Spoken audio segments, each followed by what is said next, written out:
Védrine, Monsieur le Ministre, bonsoir. Alors nous allons ouvrir cette conférence par une petite revue de votre parcours, des éléments clés qui ont fait votre carrière politique, pour le rappeler à notre auditoire et replacer également les choses dans leur contexte. Alors Hubert Védrine, vous êtes né dans la Creuse, dans l'immédiat après-guerre. Votre père, Jean Védrine, était également un homme politique, résistant et proche de Mitterrand. Après des études à Sciences Po Paris et une licence d'histoire, vous intégrez l'ENA en 1974 dans la promotion Simone Veil et vous êtes rapidement affecté au ministère de la Culture puis à l'environnement avant de rejoindre les affaires étrangères. En 1979, vous rejoignez la Direction générale des relations culturelles, scientifiques et techniques du ministère des Affaires étrangères. Et entre-temps, en 1978, vous êtes élu député suppléant PS dans la première circonscription de la Nièvre. Alors, Monsieur Védrine, une première question. Qu'est-ce qui vous a amené à embrasser cette carrière politique et plus particulièrement à vous intéresser aux affaires étrangères? Bon, bonsoir, c'est sympathique d'être avec tout ce groupe. J'aurais peut-être besoin d'une coupure de 3 minutes à 19h30 pour régler un problème par téléphone. En fait, non, il y a une contradiction dans la question parce que je n'ai pas mené de carrière politique au sens propre du terme. J'ai une de longues années de responsabilité gouvernementale, puisque j'ai passé 14 années auprès de François Mitterrand, président de la République, comme conseiller diplomatique, puis porte-parole de l'Élysée, puis secrétaire général de l'Élysée. Et j'ai passé après 5 années, sous la présidence Jospin et cohabitation président Chirac et cohabitation Jospin, j'ai passé 5 années comme ministre des Affaires étrangères, donc 19 ans dans le cœur du pouvoir. Mais j'ai quasiment jamais fait de politique, au sens politicien. Même si avant, en effet, j'avais été élu député suppléant dans la Nièvre, parce que François Mitterrand avait un autre projet me concernant, il voulait que je sois élu dans la Nièvre, pour qu'en quelque sorte je prenne sa suite après, et puis que je devienne député-maire, président du conseil général, etc. Et ce plan-là a disparu, heureusement d'ailleurs, le 10 mai, quand il m'a demandé de l'accompagner à l'Élysée. Voilà, donc ça c'est un enchaînement de la vie en fait. Mais c'est pas une carrière politique. J'ai pas passé ma vie à essayer de me faire élire, à raconter des sornettes aux gens pour me faire élire. Bon, c'est pas du tout ça en fait, mon approche à moi. En revanche, j'ai toujours été passionné par l'histoire de la France, qu'est-ce qu'il faut faire pour... j'ai un pays, les orientations, tout ça. Bon. Et quant à l'étranger, c'est tout à fait autre chose. Ça m'est venu quand j'étais encore plus jeune que ceux qui sont là, tout à fait enfant. J'étais passionné par l'étranger, j'ai vécu une famille très ouverte, il y a beaucoup d'amis étrangers de partout, donc c'était familier. Je voyais dîner chez moi des journalistes, souvent des gens comme Jean Lacouture, qui est très âgé mais encore vivant, des spécialistes du monde qui disaient, j'ai été reçu par Schoenlein qui m'a dit que, tout ça. Donc j'étais très excité par ça jeune, j'ai beaucoup voyagé, j'étais une sorte de routard très jeune, j'ai été en Afghanistan avec une vieille voiture, j'ai fait des trucs comme ça, voyez. Avant, ça n'a rien à voir avec la politique, tout ça. Et après l'ENA, j'ai choisi le ministère de la Culture, qui me paraissait sympathique, et puis après j'ai fait ce qu'on appelle dans le jargon des énarques ma mobilité au Quai d'Orsay. C'était mon premier contact en fait. Mais c'est une époque où François Mitterrand avait été candidat, il n'a pas été élu, c'est entre 1974 et 1981. Il me faisait venir souvent, il me demandait de raconter des trucs, ce qui fait que quand François Mitterrand est arrivé à l'Élysée, il voulait en fait, il a fait un pari sur moi en quelque sorte. Il ne voulait pas un vieil ambassadeur chevronné, parce qu'il pensait qu'ils étaient tous hostiles à lui, ce qui était en majorité vrai. Bon, la majorité des ambassadeurs étaient de différentes sortes de la droite. Quant à ceux de gauche, ils étaient rocardiens, ils étaient encore plus anti-Mitterrand en fait, que les autres. Donc j'ai bénéficié d'un concours de circonstances amusant, qui est qu'il m'a lancé comme ça pour voir ce que ça donnait. Puis en un an ou deux à l'Élysée, il y avait 10 personnes quasiment qui s'occupaient d'international en se marchant sur les pieds. Et au bout d'un an, je me suis imposé, un ou deux, comme conseiller diplomatique. Donc ma passion internationale, qui continue sur d'autres formes, n'a rien à voir avec la chose politique en tant que telle. D'accord. Donc, alors vous avez été proche de Mitterrand pendant ces 2 septennats. Et le 4 juin 1997, après la victoire de la gauche consécutive à la dissolution de l'Assemblée nationale. Vous êtes donc nommé par le président Chirac sur la proposition du Premier ministre Lionel Jospin, ministre des Affaires étrangères. Donc vous resterez à ce poste 5 ans jusqu'en mai 2002 et vous avez été confronté durant ces responsabilités à diverses crises, dont celle de la guerre au Kosovo. Vous quittez vos fonctions ministérielles après l'échec de Lionel Jospin à l'élection présidentielle de 2002. Et, votre action au Quai d'Orsay a été appréciée aussi bien à droite qu'à gauche. Elle semble avoir fait donc l'objet d'un certain consensus au sein de la classe politique. Donc est-ce à dire que la politique étrangère et diplomatique serait dénuée, décorrélée de toute coloration politique? Et en quoi votre action au Quai d'Orsay a-t-elle pu se distinguer de certains autres ministres des Affaires étrangères? Ou s'est-elle inscrite plutôt dans une certaine continuité? C'est un vaste débat. Il y a forcément une continuité, puisque un pays, ça ne se change pas comme ça ne se retourne pas comme une crêpe. Donc il y a la continuité qui est liée à l'histoire, qui est liée à la géographie, qui est liée à des évidences de fond, à des mentalités collectives. Et les peuples ne changent pas comme ça. Bon, en dépit de l'agitation des dirigeants, il y a des espèces de mouvements de fond très puissants. Deuxièmement, on ne peut pas dire qu'il y a une politique étrangère de gauche et une politique étrangère de droite. Il y en a plusieurs dans chaque cas, en fait. Il y a plusieurs politiques étrangères de gauche possibles, il y a plusieurs politiques étrangères de droite possibles. Si vous prenez les sujets un peu difficiles, en matière européenne, jusqu'où faut-il pousser l'intégration politique, jusqu'où faut-il pousser l'élargissement géographique, est-ce que l'Europe dans le monde une vraie puissance ou une sorte d'ONG sympathique qui distribue de l'aide au développement? Bon, il y a des tas de points de vue divergents au sein de la gauche comme au sein de la droite. Si on prend la question de quelle politique faut-il avoir en Méditerranée, dans le monde arabe, est-ce qu'il faut avoir une politique africaine? Les Français adorent se prendre la tête sur ce sujet. Bon, il y a des points de vue complètement différents au sein de la gauche et de la droite, en fait.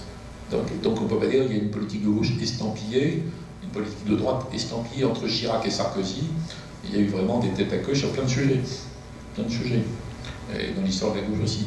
Donc il y en a plusieurs possibles à un moment donné, mais tout ça à l'intérieur d'une continuité. Si on était dans la discontinuité, c'est un pays par exemple qui dirait je quitte l'Alliance Atlantique et je fais une alliance avec la Russie et l'Iran. Enfin bon, vous voyez, des choses comme ça. Mais non, ça n'existe pas. Ou bien des anti-européens vrais, que je ne confonds pas avec les eurosceptiques, qui sont tout à fait dominants dans toute l'Europe maintenant. Eurosceptiques, pas euro-hostiles. Donc des vrais euro-hostiles qui diraient c'est pas possible, c'est une erreur monstrueuse cette affaire, je sors de l'euro, je sors de l'Europe, je sors de tout ça. Bon, ça c'est des ruptures, évidemment. Quand on n'est pas dans ces ruptures, eh bien, il y a des inflexions qui tiennent au président et au ministre. Il y a 3-4 conseillers importants, puis après ça dépend des événements qu'on trouve devant soi. Le Premier ministre britannique Macmillan, il y a très longtemps, à qui on demandait qu'est-ce qui va déterminer votre politique étrangère, il disait events, des événements. C'est souvent le cas comme ça, mais enfin, vous voyez, c'est un mélange, en fait.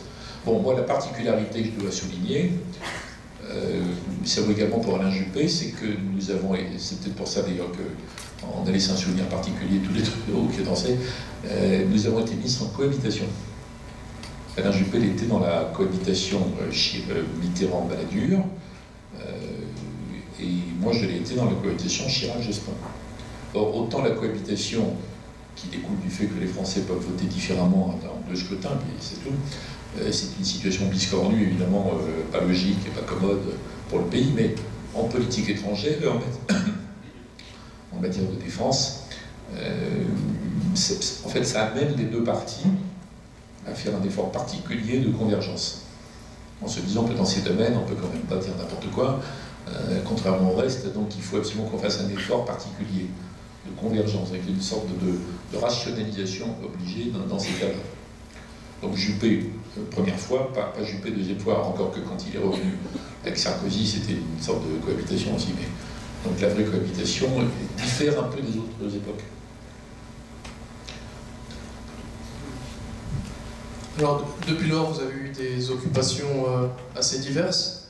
En 2003, vous créez une société de conseil en stratégie géopolitique, Hubert Védrine Conseil. Vous travaillez à ce titre avec plusieurs grandes entreprises françaises et grands cabinets d'avocats. Vous publiez aussi de nombreux ouvrages sur l'hyperpuissance et la mondialisation, thèmes qui vous sont chers, tels que Face à l'hyperpuissance en 2003, qui sera suivi d'un nouveau recueil en 2009, Le temps des chimères, puis en 2011, Dans la mêlée mondiale, sur lequel nous reviendrons plus tard. Depuis 2004, vous êtes administrateur indépendant de LVMH et depuis 2008 d'Ipsos. Depuis 2003, vous présidez aussi l'Institut François Mitterrand. Alors, en 2007, le président Sarkozy vous propose d'entrer au gouvernement et de reprendre les affaires étrangères. Vous déclinez cette offre, mais rédigez un rapport au président de la République sur la France et la mondialisation, remis en septembre. Finalement, c'est Bernard Kouchner, que vous connaissez bien, qui prendra ce poste. Monsieur Védrine, pourquoi avoir décliné cette offre et excluez-vous aujourd'hui de reprendre des responsabilités au sein d'un gouvernement?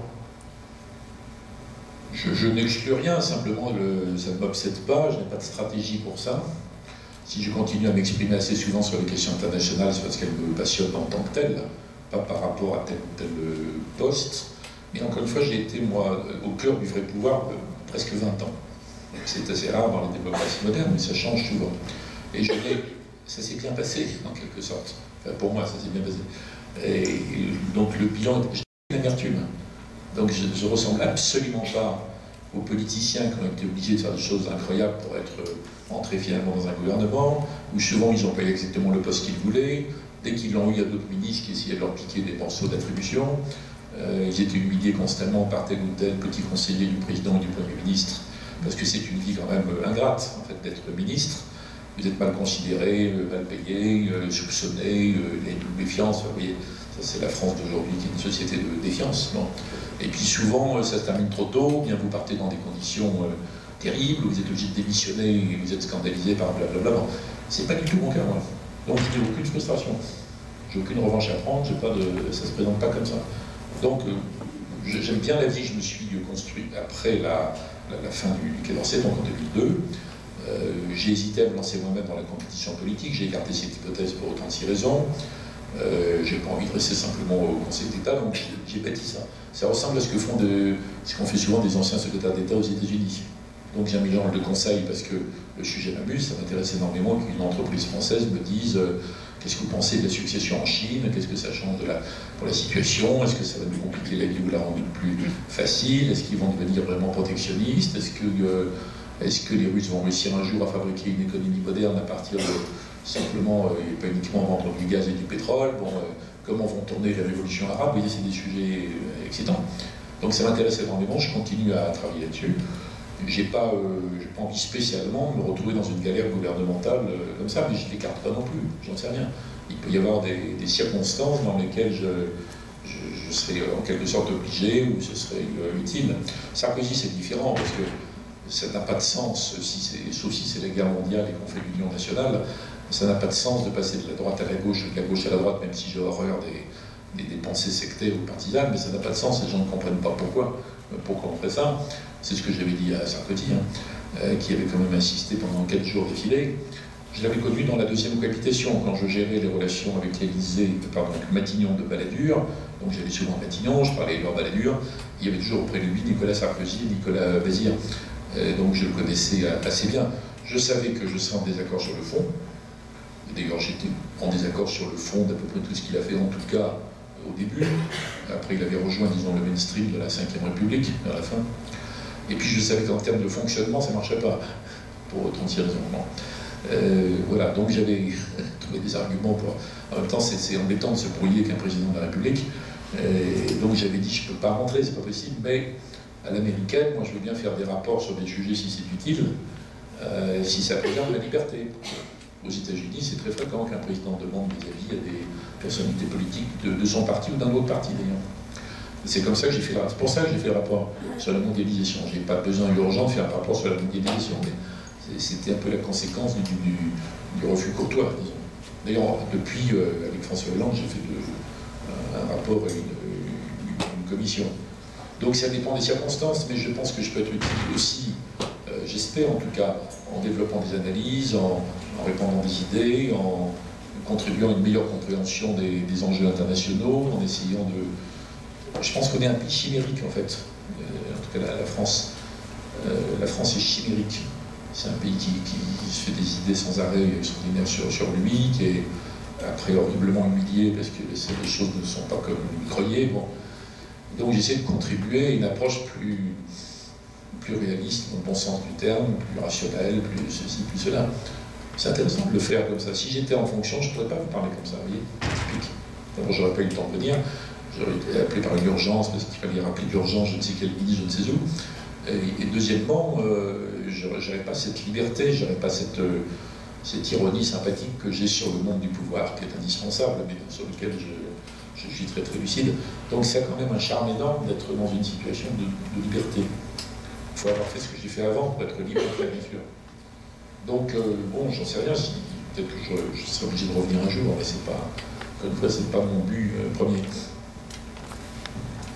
Donc nous allons maintenant passer à ce que vous attendez tous, les questions d'actualité et les questions sur les affaires étrangères. Ça, c'est la photo du rapport sur l'OTAN. Ou plutôt, comme Sarkozy avait décidé que la France rentre dans l'OTAN. C'est M. Hollande, c'est sur l'Afrique celui-là. Non, ça c'est l'OTAN. Et la gauche avait contesté et critiqué cette décision. Quand François Hollande s'était engagé à rien, mais quand il est arrivé, il a fait un rapport en disant qu'est-ce qu'on fait maintenant? Est-ce qu'on ressort ou pas? Donc j'ai dit, moi, De Gaulle avait raison à son époque, Sarkozy est rentré pour des raisons très contestables, et si on ressort, personne ne va comprendre. Donc on va avoir une crise majeure avec tous les autres Européens dont on a besoin sur votre sujet, une crise majeure avec Obama absurde, et puis en plus l'OTAN n'est plus du tout ce que c'était, puisque c'est un organisme très affaibli, qui ne sait plus très bien à quoi il sert. Donc j'ai défendu l'idée que puisqu'on est là à ressortir, pas de danse de Saint-Guy, mais en revanche il y aura une vraie stratégie française dans l'OTAN pour quasiment réorienter le...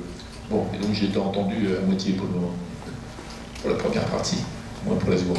Et la commission Afrique, c'est l'année suivante. D'accord.